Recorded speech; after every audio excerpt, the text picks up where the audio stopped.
Welcome to This Explainer. Today, we're doing something a little bit different, but honestly, incredibly insightful. We are going to use the charming story of the Magic Burger, which is actually a tale originally designed for a colorful 3D animated children's format, as a brilliant microcosm to explore exactly how companies start, scale, and grow. Now, you might be wondering, why on earth are we using a children's story? Well, because when you strip away the complex jargon of modern business, the cap tables, the technical debt, all of that, you're left with pure fundamental market dynamics. And it turns out that a simple street cart has a whole lot to teach us about modern business strategy, hypergrowth, and operational resilience. Let's create a sample guide explaining how companies start and grow right here, right now. Here's our roadmap for this journey. We'll be charting 4 core phases. Step 1, the grand opening. Step 2, the scaling crisis. Step 3, community problem solving. And finally, Step 4, reinvesting for growth. Before we look at our young founder's specific journey, just keep these 4 fundamental steps of our sample startup guide in mind. Open shop, attract customers, solve crises, and build community. Why does this framework actually matter? Because whether you're opening a local brick-and-mortar bakery or launching a massive tech unicorn software product, you have to survive these exact same transitions. Every single business eventually has to navigate that treacherous jump from attracting initial customers to solving the inevitable operational crises that follow. This framework is literally universal. Okay, let's dive into Step 1, the grand opening. Our story begins with a cheerful young salesboy taking the entrepreneurial leap. He opens up a colorful burger cart on a busy street surrounded by balloons, flowers, and happy children. It's the absolute idealized launch day that every founder dreams of. But the most critical moment arrives when a little girl approaches and buys a healthy veggie burger. And more importantly, she smiles happily after taking a bite.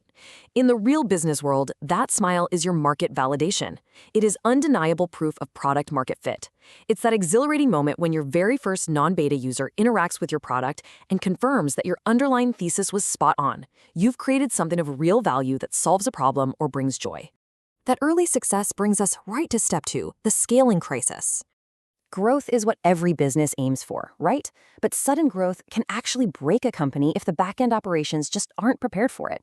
The date escalates rapidly. Our founder goes from a single happy customer to a massive influx of families, children, and friendly animals, all laughing and lining up to buy his delicious food.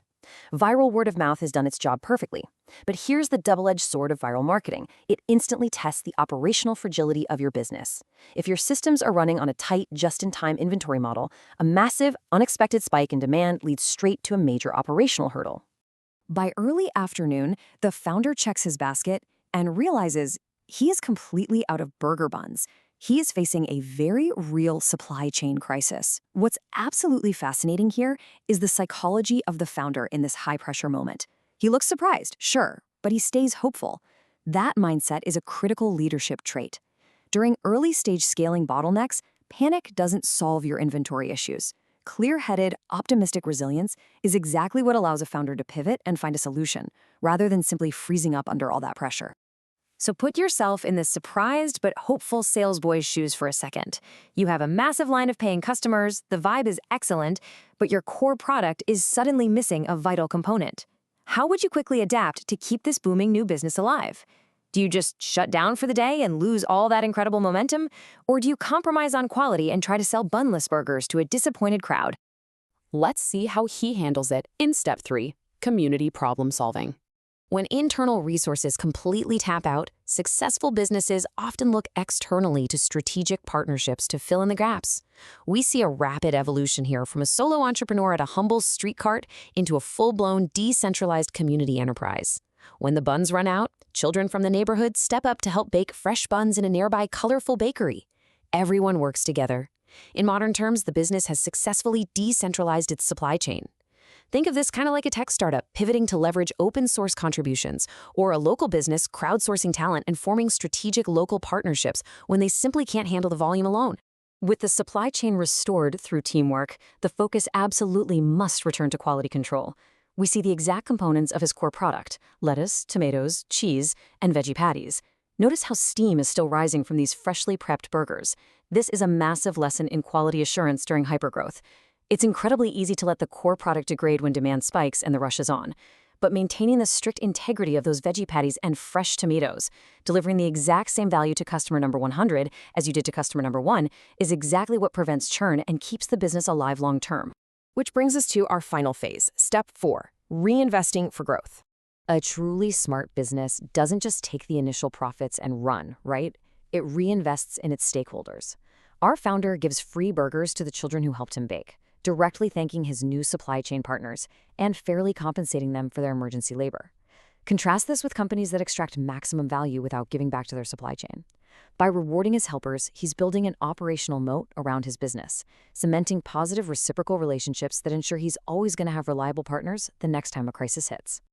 By executing these specific steps, acknowledging the help, distributing rewards, and fostering loyalty, he turns a simple transactional street cart into a massive celebration.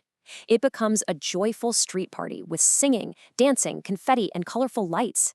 He hasn't just sold burgers, he has created brand evangelists.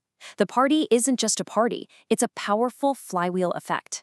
When a brand fosters this level of joy and community integration, customers and partners end up doing the marketing for you. This leverages modern network effects, absolutely guaranteeing incredible customer retention and loyalty down the line. As the sun sets over the colorful town and our founder smiles, waving goodbye, we're left with a simple message. Kindness makes everyone happy. Now, I know it sounds like a basic, family-friendly takeaway, but translate it to business, it is profound. Kindness in business translates to highly ethical operating practices, high employee net promoter scores, and robust corporate social responsibility. Modern consumers actively filter for these exact traits when choosing where to spend their money. Building goodwill isn't just a nice thing to do anymore. It's an essential, sustainable growth strategy for any modern venture. I'm going to leave you with this thought to end our explainer today. We've seen how a single product, backed by a resilient and community-focused founder, can uplift an entire neighborhood. As you look to start or scale your own company, what unique value and operational ethics will you bring to the table? What is your magic burger?